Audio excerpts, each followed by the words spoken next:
नींद से बोझिल पलकों के भीतर दिखने वाले आभासी सपनों में एक सपना मुझे बार बार झकझोर जाता था। मेरे श्याम रंग और लौता ग्रंथि को देख लेकर समाज के हाथों और अपने ही परिवार के हाथों जलील होते देखती थी सपने में खुद को। तब सपने में भी हिल जाती थी, और कोई माने या ना माने, जो सपने मैं देखती थी बिल्कुल वैसा ही व्यवहार कभी कभी अपनों का रहता था मेरे प्रति। पर इस डरावने, उदास, कटीले सपने के बीच एक रंगीन सपना भी झलक दिखला जाता था। जैसे मेरी कामयाबी का जश्न मनाते हुए मानो आसमान की चौखट पर दावत सजी है। मैं कोई प्रसिद्ध व्यक्ति हूँ और सब मुझे बधाई देने के लिए बेताब है।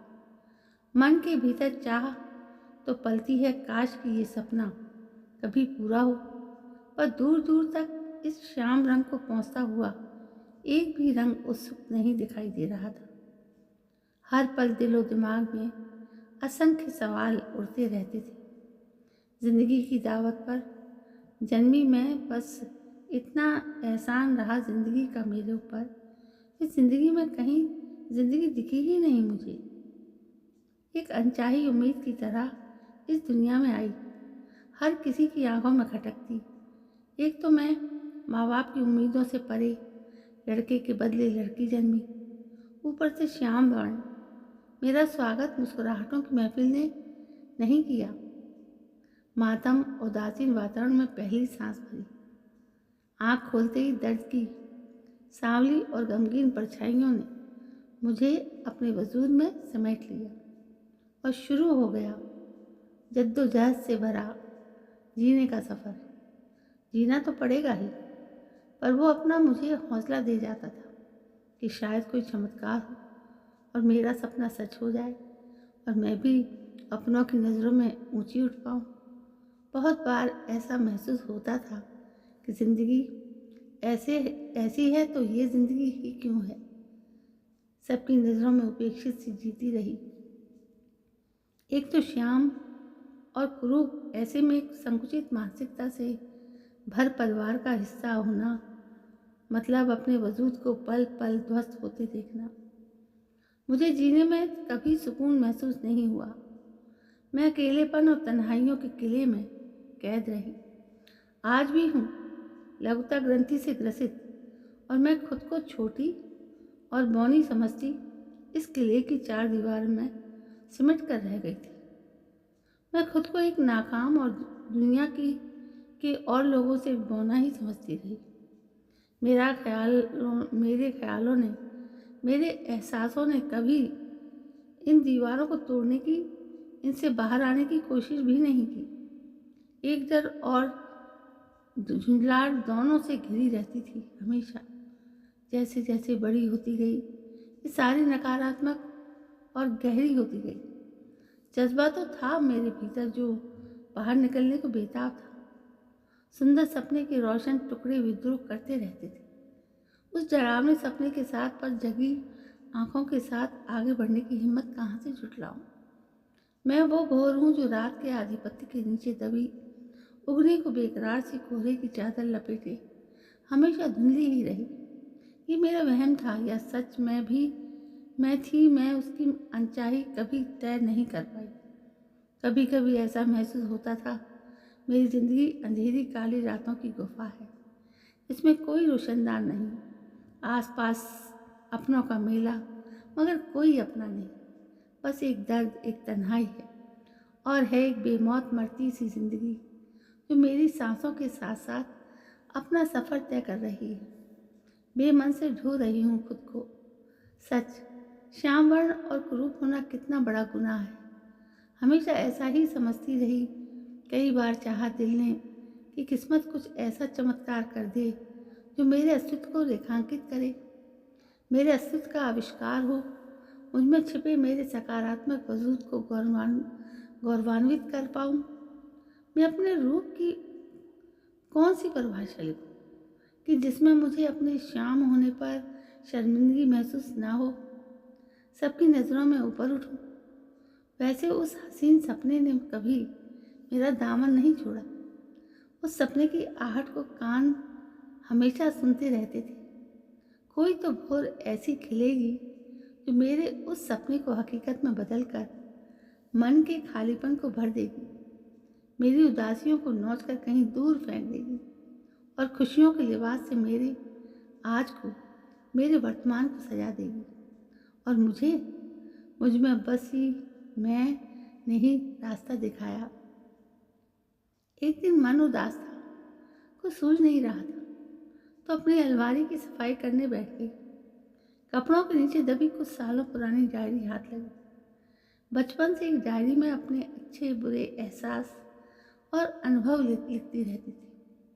पढ़ते पढ़ते एक वाक्य पर आंखें अटक गईं। मन का हारा मात खाता है, मन को जीता परचम लहराता है। कितने सारे सकारात्मक विचारों से सजी थी यह डायरी। लिखने के लिए जब सोच इतनी विशाल, तो असल जिंदगी में क्यों इतनी नकारात्मक हूँ मैं? सोचने लगी, हुनर को भीतर से उड़ेल कर तराशने की जरूरत है। हर कोई तो दिखने में गोरे और सुंदर नहीं होते। अपने व्यक्तित्व को आकर्षित करना पड़ता है। पत्थर को हथौड़े और टंकड़ से तराशा जाता है, तभी तो मूर्ति बनती है। मैंने कभी खुद को तराशने की कोशिश ही नहीं की और एक ठोस निर्णय के साथ सबसे पहले पहुंच गई ब्यूटी पार्लर। नख शिक तराश कर बदल लिया खुद को और आईने में देखा तो मानो मैं ही नहीं थी। एक सुहाना रूप उभर आया था। आज पहली बार खुद के अंदर आत्मविश्वास महसूस हो रहा था। खुश होती ऑटो लेकर घर जा रही थी कि रास्ते में सिग्नल पर ऑटो रुकी तो एक बोर्ड पर नजर ठहरी, लेखन प्रतियोगिता। पहला इनाम 5,000 रुपये, दूसरा इनाम 3,000 रुपये और तीसरा इनाम 1,500। रजिस्ट्रेशन के लिए इस नंबर पर कॉल करें। फटाफट नंबर मोबाइल में सेव कर लिए और घर जाकर पहला काम फ़ोन करने का किया।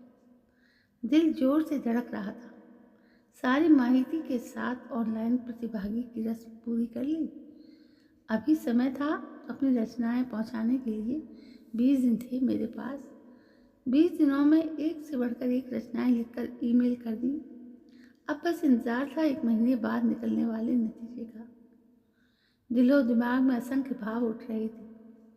अपनी लेखनी पर एतबार तो था, पर इतने सारे मजे हुए लेखकों के बीच में नई नवेली क्या कोई गुल खिला पाऊंगी? पर अपने उस सुहाने सपने पर भरोसा था तो 1 महीना कश्मकश में कट गया।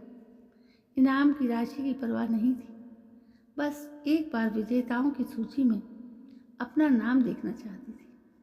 और वो दिन भी आ गया। सुबह आंख भी ठीक से नहीं खुली थी कि मोबाइल पर टिन की आवाज़ के साथ मैसेज ने दस्तक दी। लेखन प्रतियोगिता का परिणाम भी घोषित हुआ था। कांपते हाथों से ईमेल खोला तो दूसरे विजेता की जगह अपना नाम पाकर समझ ही नहीं आया कि ये प्रतिक्रिया दूं। होठों पर हंसी और आंखों में आंसू थे। बस मुझे मेरी मंजिल तराशने का रास्ता मिल गया था। कहते हैं ना, जिंदगी की राहों में पड़ा बदनसीबी का पत्थर हट भी सकता है। धीरे धीरे मेरी लेखनी रंग लाती गई और एक एक प्रतियोगिता मेरे लिए मील का पत्थर साबित हो रही थी। कितने सारे प्रशस्ति पत्र और अवार्ड से सम्मानित तो हुई, साथ में अपनी आत्मकथा भी लिखकर पब्लिशर्स को दे दी। कुछ ही दिनों में मेरी किताब छपकर आ गई और मार्केट में धूम मचाकर बेस्ट सेलर साबित हुई। मानो मेरी कलम मेरा खूब साथ दे रही थी। जैसे जैसे मेरा बैंक बैलेंस बढ़ रहा था, वैसे वैसे मेरे सपनों के दिल में इस अनमनी के लिए प्यार और अपनेपन का ढकोसला भी बढ़ रहा था। मैं जानती थी ये मेरे रंग रूप का नहीं, मेरे काम, नाम और दाम का करिश्मा था। पर जो भी था, जिसके लिए पूरी जिंदगी तरसती रही, वो अब जाके मिला था मुझे। तो ढोंग और बनावटी अपनापन भी बहाने लगा था। आज मेरा सुहाना सपना सच हो रहा था। सच कहूँ, जिंदगी में निराश नहीं होते, मन की धरा पर बोए हुए सपनों पर यकीन रखकर उसका दामन थामे रहना चाहिए। हाँ, सपने भी सच होते हैं, बस सपने का उद्गम ढूंढने की देर है। आज मैंने अपने वजूद के बिखरे कतरों को समेट कर खुद को पूर्णतः पा लिया है। आज दुनिया में मैंने अपनी एक अलग जगह बना ली है। अब मुझे ज़िंदगी भाने लगी है। सुहाने सपने आज भी देखती हूँ और उसी सपने की परवाज़ संग अपनी कल्पनाओं को शब्दों में ढालती हूँ और अपनी मंजिल की तरफ आगे बढ़ रही हूँ एक आत्मविश्वास के साथ। तो दोस्तों, ये होता है जीवन का तरीका, जीने का तरीका। आपको यदि कहानी पसंद आई हो तो लाइक शेयर कमेंट करें और मेरे चैनल को सब्सक्राइब करना ना भूलें। दोस्तों, ऐसी ही कहानियों का संग्रह मेरे इस चैनल पर रहता है। यदि आपको ऐसी कहानियाँ पसंद हैं तो प्लीज़ मेरे चैनल को सब्सक्राइब करना ना भूलें। कल मैं फिर हाजिर होती हूँ नई कहानियों के साथ। तब तक के लिए जय हिंद, वंदे मातरम।